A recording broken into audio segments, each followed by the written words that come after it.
With the difference of the format from no more golden ticket to consistency, Takata, it's going to be a little bit more like a grand finals teaser that we're seeing with the way teams are going to be forced to play. But same thing with only 3 games. If you don't have the first 2 games go your way, you will kind of have to go ahead and reach back into that bag of tricks and play for that golden ticket style, getting first place, second place, a number of eliminations. And that's the thing that's really going to make the difference here as well. The eliminations are worth so much in this small game format. And right off the bat, Minnie was talking about it at Grim Gate. Previous opponents battling it out once again. Kiduo and Nebs going up against Tus and Karmi. And so far, it looks like Nebs and Kiduo do have the advantage. They were incredibly consistent yesterday, Jacob. 3 back-to-back 10th place finishes. It's not the best finish you can get, but if you're able to do it 3 times in a row, it's a significant amount of points. So if they can do something similar today, it will be more than enough. There's the other off-spawn engagement. We were talking about how crucial it was to get that slurp truck off the start to get yourself to 200 effective HP and shield. It's a whole different team that was supposed to be contesting him. The team that was supposed to be contesting him is already disengaging out. They're now a third party as another team enters into the mix, and it makes it much more of a sticky situation that Levin was talking about, the 50-50 towards the top, switching those 2 different sides. And you talked about the third parties coming in from Brawlers Battlegrounds. Now there's a couple extra teams around this location, so even if you try to choose to disengage the launch pad, there's still so many threats all around the lobby. You can see Kaido Hydro actually choosing to launch pod and kind of scout the surrounding areas. See how it's looking. We talked about consistency, but like you said, Jacob, it's only 3 matches. You don't have to necessarily do it well during all 3 to get top 25. 1 pop-off game could be enough. But it is the difference of qualifying through your position on the leaderboard versus just securing the victory royale in a match. As we go back north once again to the underworld. A lot of contested fights very, very early on. And I think it, in part, the cactuses, the way Storm Surge has been elevated during the semifinals might be a little bit of a blessing when it comes to the leaderboard at the very minimum. And you see Slove, Nate just taking their time. They know they're kind of isolated out here, not too many teams around. There is one more towards the outskirts. You see them in the mini-map, but they have such spread out loot. They can't necessarily focus on beelining over. Another great shot can be fired on Slove. Shields are gone. There goes a failed attempt to try to go up, but at least they get together in the box down below. They have space. They just don't have a lot of resources. Neither team actually does. Yeah, Nate actually going to choose to disengage for a moment here to farm up a rock. But I believe it's not a moment, as now they're just going to go back on their own path. They've done the damage they wanted to. For Murstache and Malibuka, though, yesterday they were contested all day in red line rig, so got a bit of practice for today, potentially. This off-spawn engagement hasn't ended quickly. Both teams looking semi-healthy, but Murstache caught a bit off guard, dropped down to just 6 shield now. Gonna be forced to pop a cola. Yeah, I give Ace Frack and Truly just all the credit in the world. They didn't even land at red line rig. They were the team that rotated on over. So just the courage, the bravery to not only go in late, but contest Malibu and Mustache after they already have the loot. But they quickly realized it might have been a mistake. They disengage on out, and they're just going for cactuses, other scraps that are left behind. But they have to be careful because more and more teams are now making their presence known at the south side of the map. Nebs and Kiduo, a long way from Grim Gates, but you can see what they're going after. They started this game off with elimination onto 2, so now they're just chasing Karmi all around the map. And I talked about how thin it is and the importance of the cactuses. A lot of these players have already rotated out, so I don't think there's going to be too many third parties to stop and distract this. It's difficult to run away on this side of the map, as you do have the River of Styx, that green water that if you dip your toes in, you do get 3 dashes that you can use to kind of propel yourself forwards, which is exactly how they were continuing with that chase. You can see Hellfire has one as well, that little green skull that's floating around him. Kind of stuck in the dirt, though, as both teams, I don't think either has necessarily a huge advantage other than the positioning from being on top of them. Just like how aggressive they're trying to play. You see they're cutting them off, taking space. Hellfire and QB are doing the good thing of trying to extend their boxes, but now this puts them kind of in a tough spot. They got Mountain on one side, both of your opponent's builds on the other, open watered on the other entrance as Hellfire continues to take damage.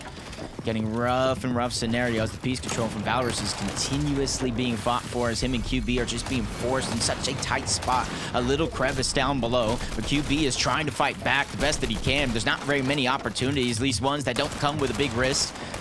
Gonna have to sacrifice some damage as they continue to put pressure from above. They're decently well right now when it comes to materials, considering it is the early game, but they're just getting depleted so quickly. As well as the zone.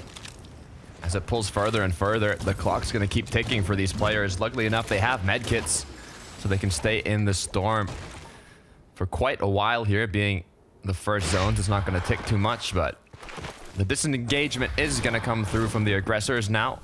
Start making their way onto zone. There is another duo close by. Yeah, this is going to be the best shot a lot of these North teams are even going to have to get Surge, unless they kind of sacrifice a little bit of loot to just run on over, as Nate seems like he already got to knock onto one.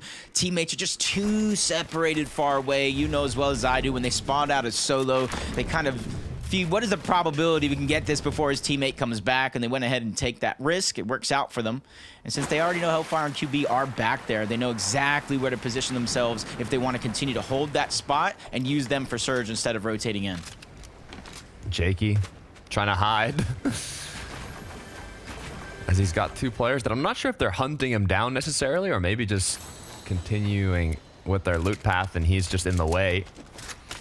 But it looks like Jakey is a solo, so most likely looking for an opportunity to pick up his duo partner, bring him back into the match. Yeah, they don't have eliminations, but once you hear that going down in the distance, you kind of start to make your way on over. And you kind of get a little nosy, figuring out what's wrong as we jump in.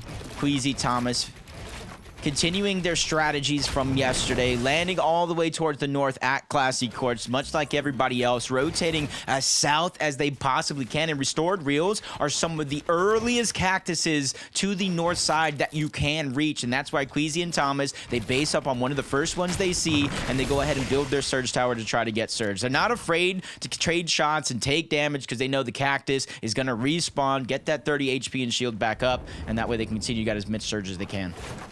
Meanwhile, Chapantini looking for the forecast tower, so they do have vision on the upcoming zone before their opponents. Obviously, unless their opponents also have a forecast tower.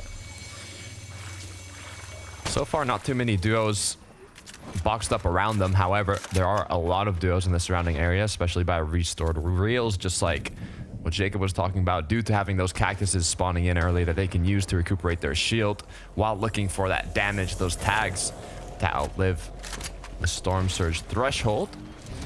Reason and Vidil, in the meantime, still more south. There was a lot of chaos in the early game here. Duos dropping in new locations. Malibuka Merstash not thinking they're going to get contested, having people rotate into them. Everything was kind of disrupted off the start in the southern section of the map. And the thing is, yesterday, if you look at kind of, top 3 games, the performances, they started off with a second place, 6 eliminations, and literally 1 placing aside of not even having to be here today. So if they can continue to do that momentum, the early game pressure that they're able to put on teams and kind of get those early points for the leaderboard, they're going to give themselves more and more of a cushion, more flexibility as the day goes on. Vico and Flixie, I feel like the same thing could be said about them. 11th, 5th, 4th to start off the day with about 18 eliminations. You got to think when it comes to consistency in this team, they have it unlocked. Yeah, they were actually, I believe, one of the top teams, if not the top team. Yes, they were the top team yesterday in terms of leaderboard placement, not including, obviously, the game winners that took the qualification directly to the finals. But they had 266 points in the 5 matches they played out, which is more than 30 points above the second place duo, being Chapantini. So if they can keep that up today, just 1 or 2 matches, it should be more than enough to qualify them to the grand finals. Nabs and Kiduo, though. Let's see what they can do here. They've already kind of done everything that they needed to do on this side other than qualify for the grand finals itself. And this fight is putting them on notice just a little bit. Weak, separated. A chance for them to continue to try to press on into this fight. Especially if they figure out a way to focus on a Nebs, target out who's weak. They haven't really been able to kind of reunite in the same box just yet, but Nebs is just inching himself one step closer, but he has to be careful. The tops, the piece control is going on over, and they're just doing it consistently, forcing them lower and lower to these bottom layers. I'm looking at the surrounding areas for potential third parties. So far, there's only one player in sight that could cause disruption to this engagement.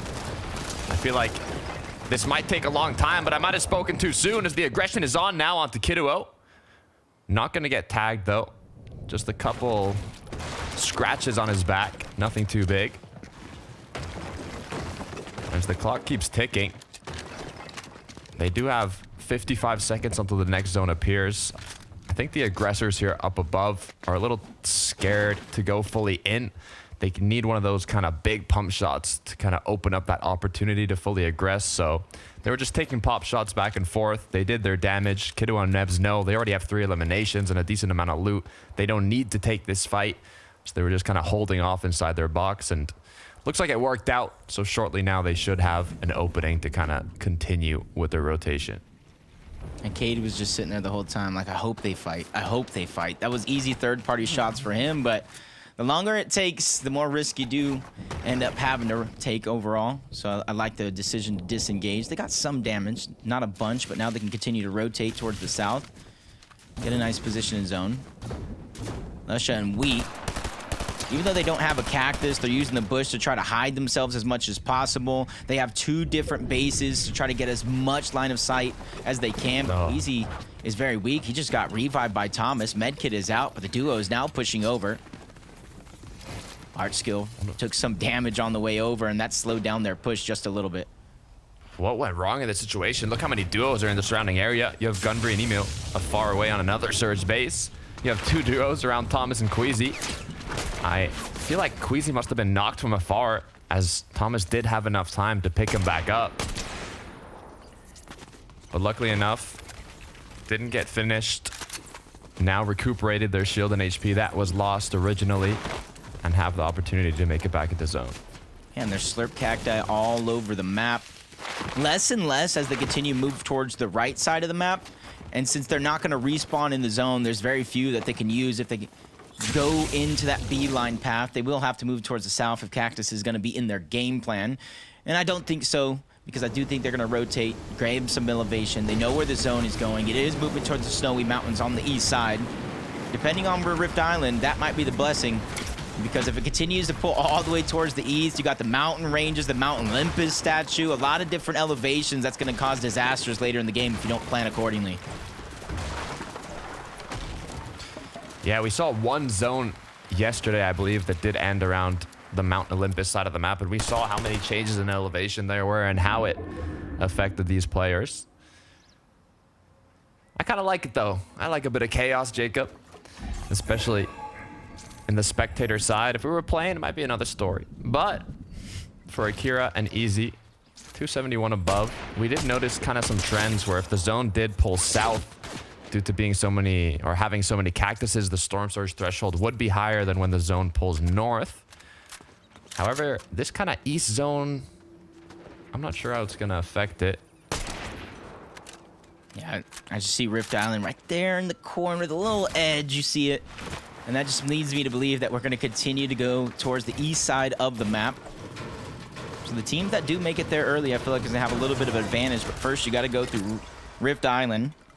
And yesterday, we have seen kind of like a mix. Sometimes it's uncontested, very few teams going up. And other times, it feels like half the lobby feels like that loot is necessary. The elevation, particularly because of Storm Surge and how high those thresholds are, you see more of the island, which means you get more information on where the players are rotating from. There's just a lot to be gathered up there. And I expect with the changes from day 1 to day 2, we might see it a little more contested, not necessarily for the loot, but for the POV that they're going to get over the island. Axe Force and Clownski. Oof, look at the amount of people here around or on the Rift Island. Axe Force being one that actually is below the Storm Surge threshold. This is one of the best locations on the map, though, to find damage, as it's almost guaranteed to have players. There's rifts down below that you can use to rotate, launch pads, extra loot if you capture the flag, but also danger of third and fourth parties if you end up getting cracked.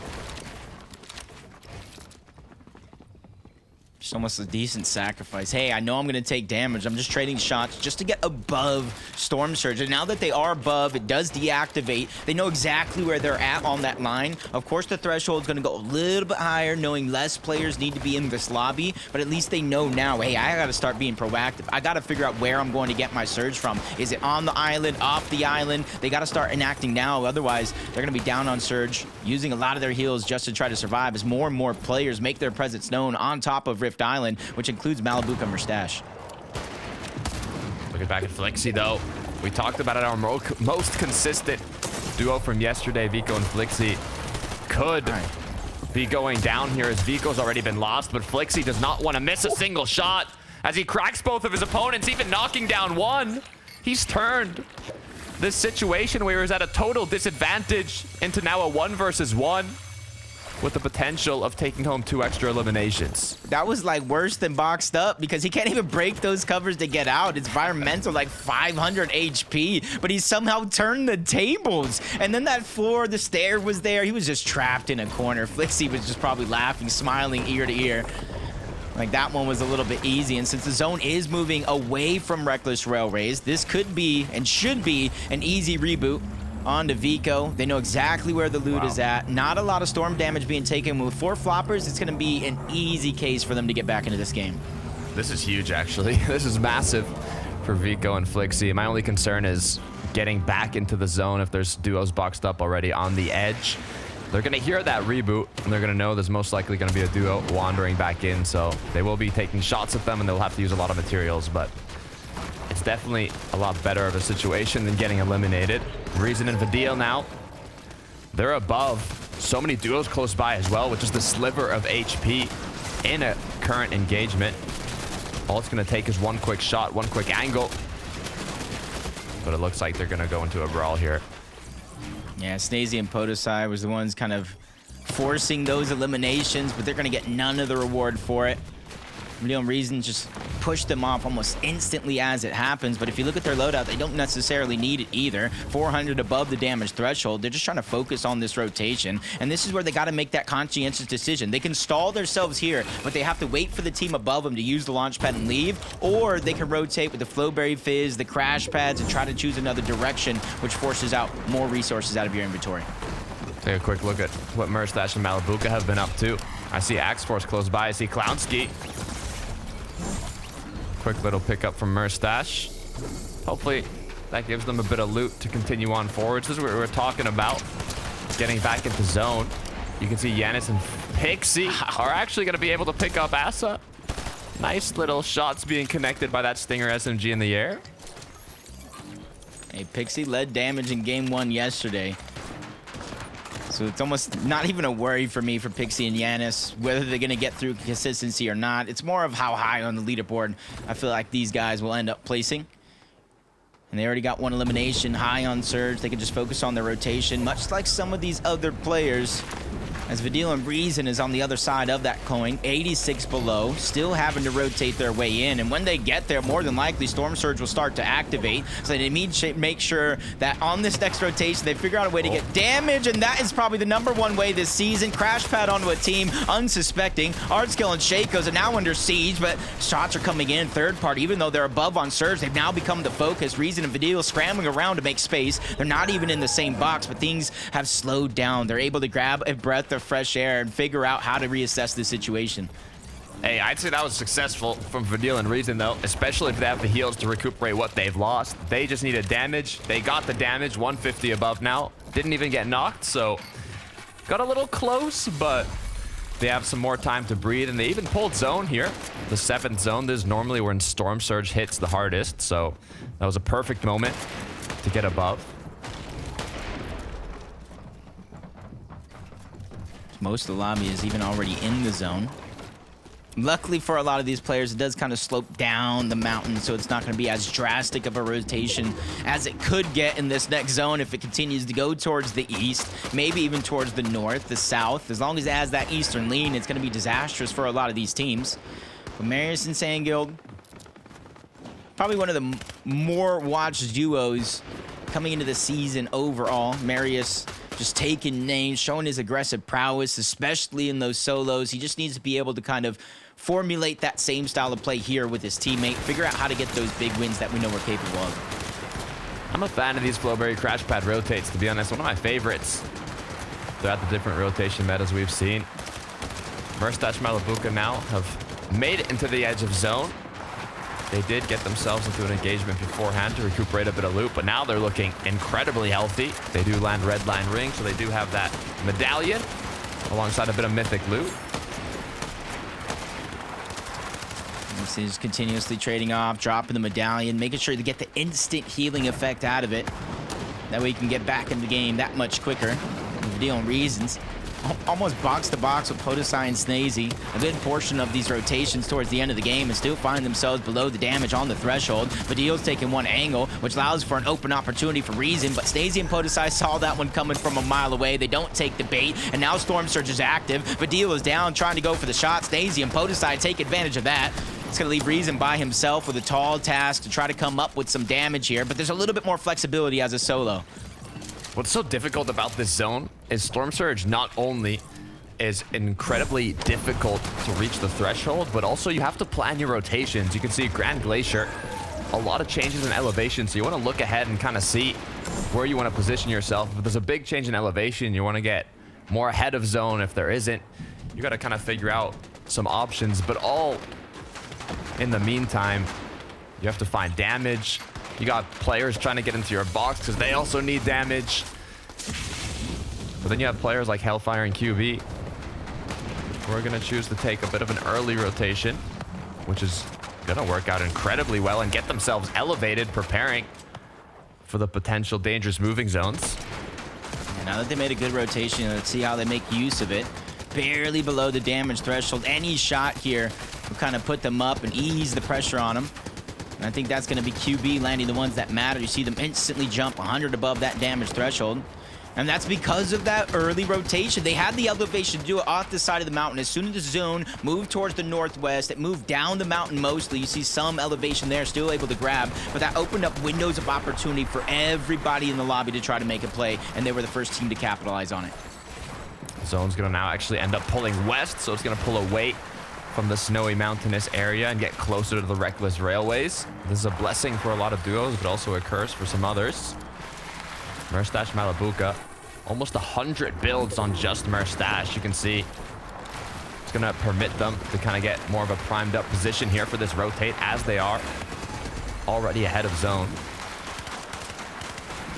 Yeah, them being on the front side creates flexibility. They can look back towards the outside of the zone, try to catch any solo players, anybody that looks like they're just handling scraps right now, take them down. When the zone opens up, they could do one of two things. Nitro fizz their way to the front side or crash pad their way. But I do know they're one of two teams, maybe even more, TD and Chap could be considered that as well, that do like to make a late play for the high ground. Not the 9th, maybe even the 10th or the 11th zone though.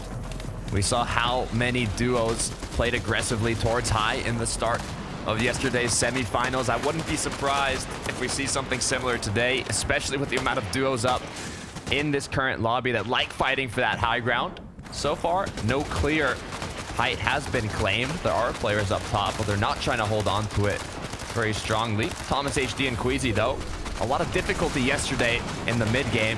Now they've made it to the late game, but can they close it out? Yeah, just got to make sure not to get focused out, because that's been the huge detriment.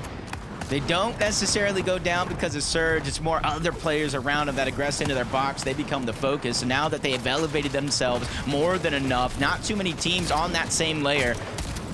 So they're able to kind of have just a little bit more freedom, looking ahead of zone. All right, skill. Shakos, they get spotted out. Ooh. As Queasy's towards the backside with the cone, making sure to get as much information as possible. Looks like Filipmonk has claimed height. Nice shots being connected from above. It does have a crash pad. It's going to be the item that he can use to kind of cancel the fall damage. Nitro splash, though, from his duo partner, so that's another one. So far, no teams have been kind of looking up and applying pressure, but they also are doing a good job shooting at the players who are second height to try and kind of avoid that. There's just not too many opportunities, especially since we're going over different elevations, mountaintops to get here. A lot of these players probably out of builds. You see very few on the Thomas and Queasy. Cage trying to do what he can. He gets a knock onto one. Can he get those resources, the material? That's going to be just as important as the actual points itself. And that one's finally cleaned up. He does get the mats. Might just be Siphon, but at least it's something. Merstash and Malibuka trying to cause chaos from down below. They find themselves another elimination. Once again, trying to build up the mats, but Merstash just takes so much damage. Forced to bob and weave around, create some space for himself to try to stay alive. Potential titans about to clash. You have Thomas HD Queasy right beside Merstash Malibuka, both full duos. Merstash does have to heal up though. Medkit has been dropped. Big Pot is getting put to good use. 6 eliminations for Thomas and Queasy. They got to be careful though. Are they second height? They might be. Cade though, Marine, they're going to be down below. 6 eliminations so far, 60 points. Great way to start the game. Half of the placements have already come in and been achieved, but Ryan just falls 2 behind the threshold, gets boxed out, separated. Cade's just thinking, do I play the hero or not? As Merstash just quickly trucks his way through. He's able to get out alive, but the damage has been dealt. Cade is ready for revenge. Down goes Merstash. The shots that matter come in, and he gets the medallion. That is that little bit more that we're looking for to push these players into the end. Game-changing plays from Cade, shot after shot connecting. Filipmonk still above. He has 3 med kits. He has the win condition, the potential to play this heal off. 8 players are up, and chaos is going to unfold down below. No, nobody really had a chance to look up yet again. Somebody's smooth sailing. Cade, Marine outside of the zone. They're trying to find the little crevice. Full duos left in this game as one of them goes down. Thomas gets taken out. Queasy falls to the storm. 2v2 situation. Heal off is going to begin. He starts it early towards the top side of the zone. He hears the communication from his teammate. He's weak. He's weak, just a sliver of HP. He's going in trying to get the finish, and he does. No heal off needed. He takes it by force. What a play from Filipmonk. He had everything in his right to play in the zone and pop the medkits. Wasn't the comms from the duo, wasn't the storm sickness. Something got into his mind and said, I need aggression, I need eliminations. Dropped down, picked up Cade, and secured that victory royale. This was perfect. This was the moment right here. The fight's going down below. A knock gets traded out. Cade is weak, and so he just drops down. Firen goes down to the zone. I don't know if he noticed that or not. And then it's just a 1v1. Sliver of HP. Landed that final shot on the Cade and takes the game. He may not have advanced directly to the grand finals, Takata, but he is so close now. I want to know what was going through his mind. I mean, that was quite a risky situation to play out, but I mean, it worked out, so he got that victory royale. Both players now, good amount of points. Will they be able to hold on to make it to the grand finals? I don't know yet. We have to go to a quick break, and then we'll be right back for a lot more action. So we'll see you soon. Don't go anywhere.